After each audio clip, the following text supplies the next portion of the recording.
On the night of September 13, 2015, Thomas Clayton was beaten to death inside his own garage in Barker, New York. He was 39 years old. His killer was a man named Michael Beard, a methamphetamine addict with a violent history who had been hired for $10,000. The person who hired him was Thomas's wife, Kelley. And by the time investigators pieced together what had happened, they would uncover something that made the murder itself almost secondary. A woman who had spent months constructing a life insurance scheme so methodical, so cold, that even seasoned homicide detectives struggled to reconcile it with the mother of two small children who sat across from them, weeping. This is not a story about a crime of passion. There was no rage, no sudden snap, no moment of lost control.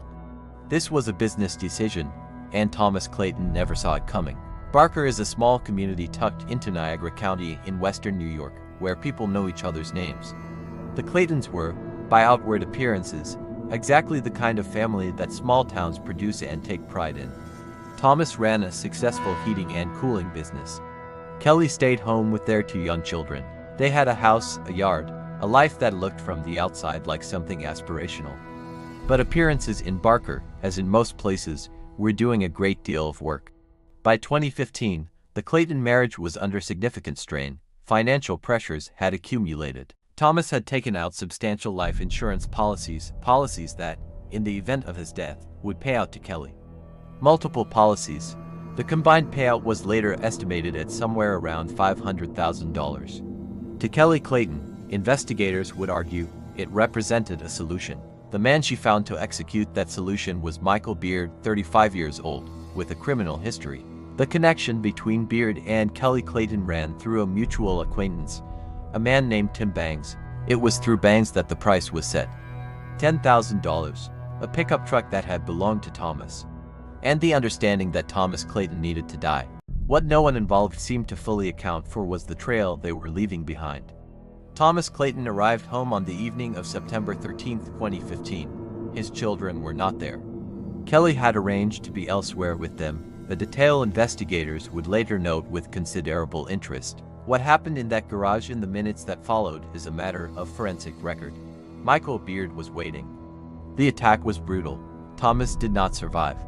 When Kelley Clayton returned home, she called 911. Her husband, she told the dispatcher, was unresponsive in the garage. Emergency services arrived to find Thomas dead. The scene bore the physical evidence of a violent assault.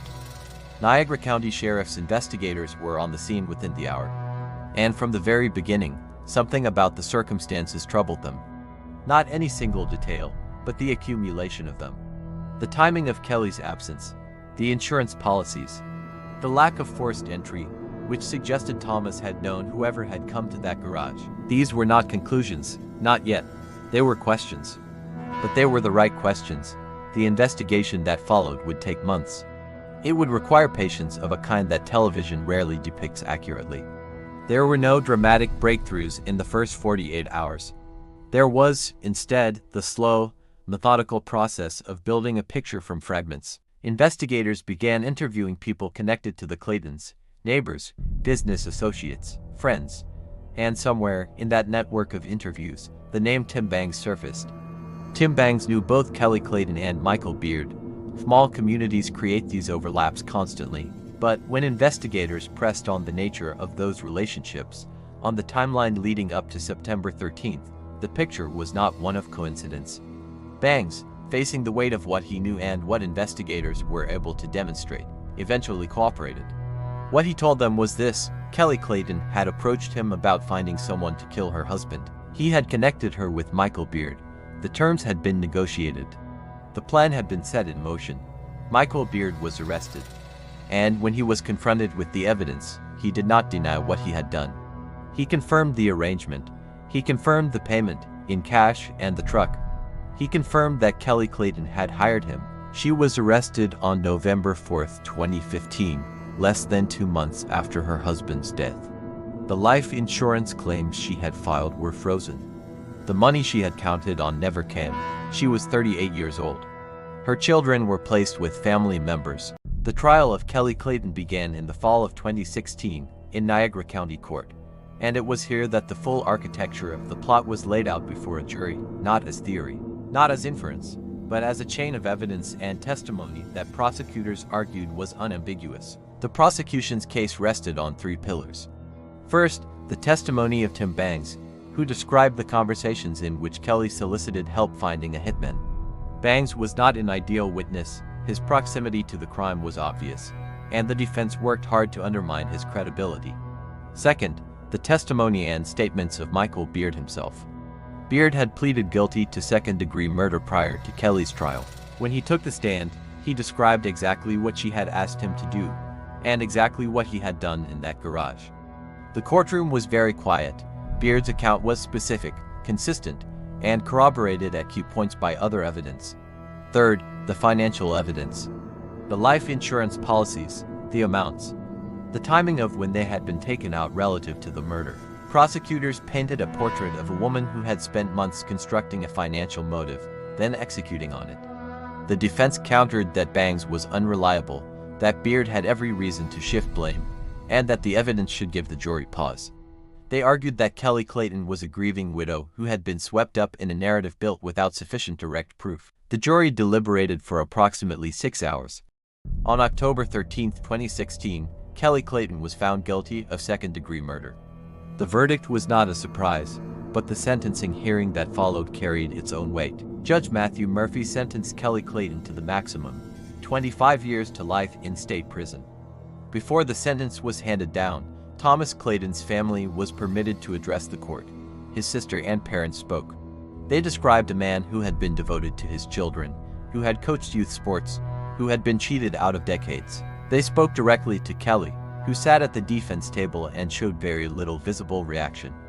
One family member said, "You didn't just take Thomas, you took his children's father. You are going to have to live with that." Kelley Clayton did not look up. She was remanded to custody and transferred to Bedford Hills Correctional Facility. Michael Beard, for his role as the triggerman, received a sentence of 23 years to life. Tim Bangs, who had facilitated the connection and cooperated with prosecutors, received a lesser sentence reflecting his assistance to the state. The children, two of them, both under the age of 10 at the time of their father's murder, were raised by Thomas Clayton's family. What their lives look like now, what they know and when they learned it, is not a matter of public record. It should not be. But their existence sits at the center of this case as a fact that resists any attempt at clean narrative resolution. Two children lost their father to violence and their mother to a prison sentence she brought on herself. Whatever the legal outcome, whatever the sentence is handed down, that arithmetic does not balance. This is the part of these cases that the courtroom cannot address. Prosecutors can prove guilt. Judges can impose sentences. Juries can render verdicts. None of them can answer the question of what it means for a child to grow up with that specific shape of loss, not just the death of a father, but the knowledge of how it happened and who made it happen. In the years since the conviction, Kelley Clayton has filed appeals challenging various aspects of her trial. As of the most recent information, those appeals have not resulted in an overturned conviction. She remains incarcerated at Bedford Hills. The case became a reference point in discussions about murder-for-hire schemes, not because it was unusual, but because of the naked financial motive. Prosecutors in subsequent cases have cited the Clayton investigation as a model for following the insurance trail. What the case also illustrated is how these plots tend to unravel not at their most sophisticated point but at their most human one. It collapsed because Tim Bangs talked, because Michael Beard, faced with the certainty of prison, confirmed what had happened. The network required to execute a murder for hire is wider than any planner anticipates, and every additional person is an additional liability. Kelley Clayton needed Michael Beard and Tim Bangs to stay silent forever. Forever turned out to be less than 2 months. There is a particular kind of case that investigators describe as clean in the worst possible way. Not clean in the sense of uncertainty, but clean in the sense that every element is visible and accounted for. The motive is documented. The means are established. The conspiracy is mapped. There are no loose ends, no unanswered questions, no shadow of doubt that the defense could exploit into an acquittal. The Clayton case is that kind of case, and that clarity, paradoxically, is what makes it so difficult to look at directly. Thomas Clayton went to his garage and was killed for money. Not in a moment of passion, not in a confrontation that escalated beyond anyone's control, but because a decision had been made, a contract had been arranged, and a man with $10,000 and a truck had been positioned and waiting. The planning required that the person doing it think about Thomas Clayton's death as an outcome to be achieved, a problem to be solved. To hold that idea in her mind across weeks and months of ordinary domestic life, children's breakfasts, school pickups, conversations about the business, and continue moving toward it. The question that hangs over cases like this is never really about the mechanics. The mechanics are, eventually, explained. The question is about the interior life of someone who is capable of that sustained, deliberate movement toward another person's death. We rarely get a satisfying answer to that question. The courtroom is not designed to produce one. Kelley Clayton did not testify in her own defense. Her internal experience of the planning, the execution, the 911 call, the investigation, the arrest, none of it is part of the public record. What is part of the record is the verdict, the sentence, the date she will first be eligible for parole, and the 2 children growing up in Western New York who carry a version of this story inside them that no documentary or court transcript will ever fully capture. Niagara County is quiet now in the way that places are quiet after they have absorbed something terrible and continued on. The heating and cooling business Thomas built no longer bears his name. The house in Barker has changed hands. The case appears in the files of the sheriff's department as closed, solved, prosecuted, adjudicated. Michael Beard is 45 years old, incarcerated, not eligible for parole until he is well into his 60s. Kelley Clayton is 47 years old. Her earliest possible parole date is in 2041. She will be in her 70s. Thomas Clayton would have been 49 this year. The insurance money was never paid out. The truck was seized as evidence. The $10,000 is gone. And somewhere, in a file cabinet in a prosecutor's office, there is a document, a life insurance policy, that Thomas Clayton signed without knowing what it meant. That piece of paper is the clearest window into what this case actually was. Not a story about violence, but a story about what a human being decided another human being was worth. The number on that policy was around $500,000. Some decisions outlive the people who make them. Some prices are paid by people who never agreed to the transaction. Somewhere in Western New York, 2 children are growing up. They know the number 2.